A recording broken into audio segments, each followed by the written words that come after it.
اوردر النهارده كان مطلوب مني تكون تورته بالصوره، وكمان يكون التزيين بتاعها يكون كريمه شوكولاته، ويكون الكيكه كيكه فانيليا.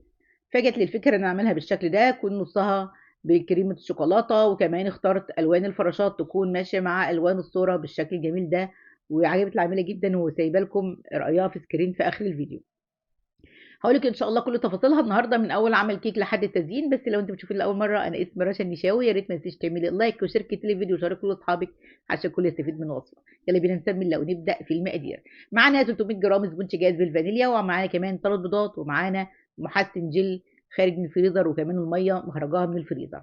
هنكسر البيض الأول زي ما أنتم شايفين، وبعدين أحط عليه ذرة فانيليا، وبعدين أحط نُص معلقة محسن جل صغيرة، وبعدين هاحط كمان عليهم تلت كوباية مَيّة متلجة من الفريزر، هاحط بعد كده 300 جرام الإسفنج.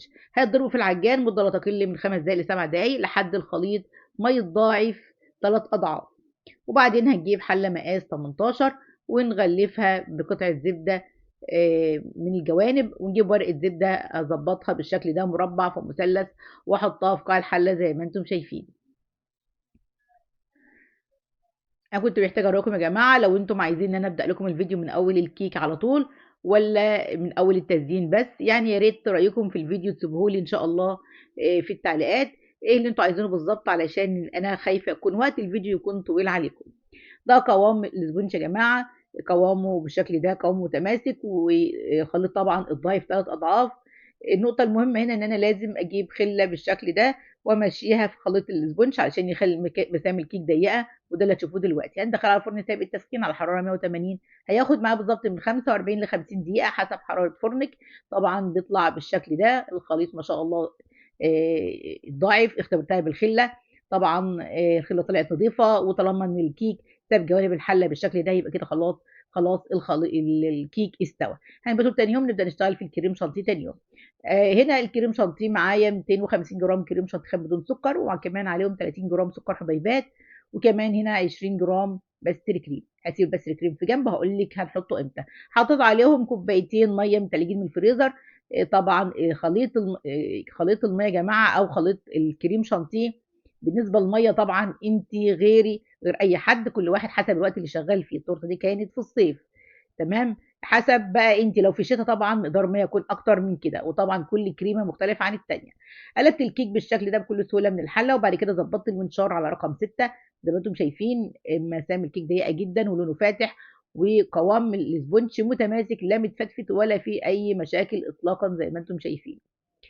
أنا باحب الكيك يكون سميك يا جماعة. في ناس ممكن تعمل الطبقات دي يعني 6 طبقات وتعمل المنشار على 9، بس ده اللي بيخلّي الكيك معاكِ ممكن يهيل أو يُقع بجنب أو يحصل له أي مشاكل وأثناء توصيله للعميل.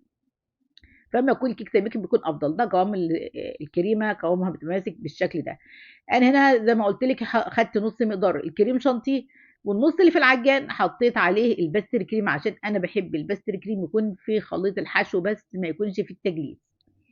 جِبت هنا بقى البورد وحطيت عليه معلقة من الكريم شانتيه. هنا كنت جايبة يا جماعة بورد مقاسه 25، بس لمّا أنا هنا اشتغلت على أبيات، كانت العاملة طلبت مني إن أنا أكتب يعني كلام أكتر على البورد. فاضطريت تاني يوم وأنا باشتغل في باقي التزيين إن أنا أغيّر البورد وأعمله مقاس 30، وده اللي هتلاحظوه دلوقتي.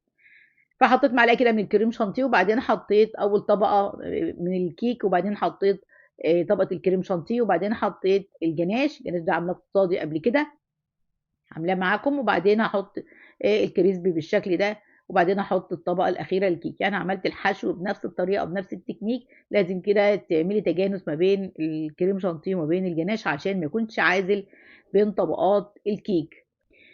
كده خلاص حطيت الطبقة الأولى للكرامب كوت أو الطبقة الأولى للكريم شانتيه. طبعًا أنا في المرحلة دي كان معايا تورتة تانية وعملت الموضوع ده كده، ولحد دلوقتي كده بيتّها في التلاجة لتاني يوم. فلمّا قُمت تاني يوم العاملة قالت لي: "عايزة يكون جزء كبير مكتوب عليه على البورد." فنقلتها على بورد مقاسه 30. جِبت أنا بقى باقي جزء كده من الكريم شانتيه، وبدأت أحط عليه، نخلت عليه معلقتين كاكاو، وحطيت عليه كمان معلقة كبيرة جناش. طبعًا في كتير ممكن يلوّن الجزء ده من الكريم شانتيه، بس طبعًا الأفضل والأطعم والأحلى بكتير إن أنتِ تعمليها بكريمة شوكولاتة عشان تدّيكِ اللون البني، وكمان تدّي طعم جميل، مش إن هي مجرد لون وخلاص، وده طبعا من ضمن الملاحظات اللي لاحظتها العميله وعلقت لي عليها وقالت لي عليها، وصراحه ان طعمها طلع جميل جدا، وكانت مفكره ان الكريمه دي لون، مش طعمها الكاكاو مع الجناش بيدي صراحه تست جميل جدا في الطعم. حطيت جزء كده من الكريم شانتيه في اول التورته من تحت، وبعدين حطيت الباقي كريم شانتيه اللي هي بالفانيليا. هنا بقى الطريقه دي علشان اقول لك ازاي تعملي تدارج في اللون البني او تدارج في اللون البيج. سحبت كده بالاسباتيول من تحت لفوق عشان يديني الشكل الجميل ده. كده عملت تدارج من غير ما تعملي معاكي هنا كذا لون، يا دوب بس بمعلقتين كريم شانتيه. بعدين خلاص ضبطت كده بالاسباتيول وسكرابر، وبعدين هجيب كده الاسباتيول الصغيره دي وهظبط كده من فوق، اعمل تمويجات بالشكل ده. وبعد كده النقطه المهمه هنا، انت لازم تمسحي البورد من اي سوائل او اي فتافيت عليها. هنا بقى دخلها التلاجة على ما اظبط الحروف اللي احنا نكتبها على التورته، وده كان طلب العميله او البنوته صاحبه التورته اللي كان عيد ميلادها.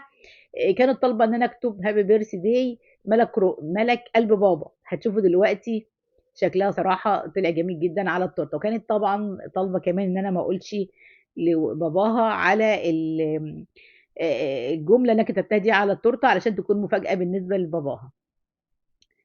طبعا باباها اللي كان طالب مني الاوردر، بس هي اللي طلبت الفكره دي. فجيت هنا بقى خلاص طلعت عملت الحروف ومدات السيليكون، وبعدين خرجت التورته بالشكل ده. وجبت هنا ضغط ذهبي، طبعا أنا مخصصه البرطمان الصغير ده كان مكان فانيليا، وحطيت فيه كده نقطه زيت صغيره وحطيت فيه ضغط. انا مخصصاه للضغط على طول. وبدات كده بالفرشه المخصصه عندي للشغل، بدات امشيها على حواف او طرف التورته من فوق بالشكل ده. طبعا لازم التورته تكون متسقعه كويس او الكريمه تكون متماسكه، علشان انا هنا يعني مخليها الشرب ايدج مش متساوي، اخليها مرفوع لفوق علشان يدي شكل جميل. طبعا كان طلب العميله تكون بكريمه شوكولاته، بس الفينش النهائي كان على ذوقي وبصراحه عجبتها جدا. هنا بقى جبت الحروف خرجتها من التلاجة. طبعا لو انت في الشتاء مش محتاجه تدخليها التلاجة، وبدات اشوف كده اظبط المكان اللي هحطها ازاي قدام التورته بالشكل ده. لو انتم لاحظتم ان انا غيرت البورد تاني يوم لما قمت اكمل في التزيين، وحطيتها بالشكل ده علشان يدي مسافة قدامي واسعة. فكتبت كده حروف هابي بيرث داي. وهنا كتبت بقى ملك وعملت قلب، جبت قلب كده عاملاه بالشوكولاتة ولونته بالضغط الذهبي، وكتبت جنبها كلمة بابا. هنا لازم تظبطي الاول كده على البورد وتشوفي المسافات هتكون ازاي وانت بتحطي الحروف. وبعد كده انا بلزق هنا الحروف بالشوكولاته، بنفس الشوكولاته اللي انا عملت بيها بالظبط الحروف. حطيت كده القلب لونه ذهبي بالشكل ده جنب بين ملك وبين بابا، فادت شكل جميل جدا. جبت الصوره، طبعا انا هنا بطبع الطبارات دي او الصور دي بجيبها من على بجيب الفراشات دي من على برنامج بنترست. طبعا كنت اخترت كل الالوان اللي هتمشي مع الصوره، بس هنا انا باجي ساعه التزيين بقى بختار اللي يمشي مع التزيين بالظبط، يعني مش بيبان صراحه غير ساعه التزيين. حطت الصوره دي النوع الورق ده يا جماعه نوعه جلوسي، افضل بكتير من كوشيه. وبطبع انا التبرات اللي هي بتاعت الفراشات دي من على برنامج بنترست. لو عايزين اسم البرنامج تقولي في التعليقات وانا انزله لكم، اكتب لكم الاسم تبحثوا عنه تنزلوه مع جوجل بلاي عليه كل حاجه انتوا عايزينها. طبعا في الفراشات مش بتخسر معايا في الاخر. بطبع الطبرات دي ب 30 جنيه يا جماعه. انا هنا بتعامل مع مطبعه بتجيب لي كل حاجه مقصوصه زي ما انتم شايفين، ده مريح جدا معايا في الشغل. جبت انا بقى سبرينكل لونه ذهبي وبدات احطه بالشكل ده بعد ما وزعت الفراشات. لازم طبعا تختار الفراشات متناسقه مع الالوان بتاعت الكريم شانتيه، الوان اللي في التورته والوان الصوره، لازم كل حاجه تكون متناسقه مع بعضها. جبت بعد ما حطيت السبرينكل الذهبي، جبت بقى ده ورق ذهب حطيته كده على جوانب التورته. صراحه التورته مظلومه جدا في الاضاءه عندي، وبصراحه عجبت العميله جدا جدا، ودلوقتي هتلاقوا رايها في اخر الفيديو. بعد ما حطيت ورق الدهب بالشكل ده كده خلاص التورته خلاص نطقت وبقى شكلها جميل جدا. هنا طبعا علشان البورد مقاسه 30 فحطيتها في كرتونه مقاسه 30. ارتفاع التورته دي يا جماعه ارتفاعها من 14 ل 15 سم، يعني بصراحه كانت جايبه لاخر الكرتونه من فوق. طبعا لو وصلت معايا لحد هنا فيا ريت تعمل لايك وشارك الفيديو وتشاركه لاصحابها عشان الكل يستفيد من الوصفه، لان اكيد استفادت ولو بمعلومه بسيطه. وكمان يا ريت تطلع نبره في التعليقات وتقولي كمان رايها في التورته، يا ترى عجبتها ولا لا. كده خلاص زي ما انتم شايفين ما شاء الله اللهم بارك، التورته خلاص خلصت.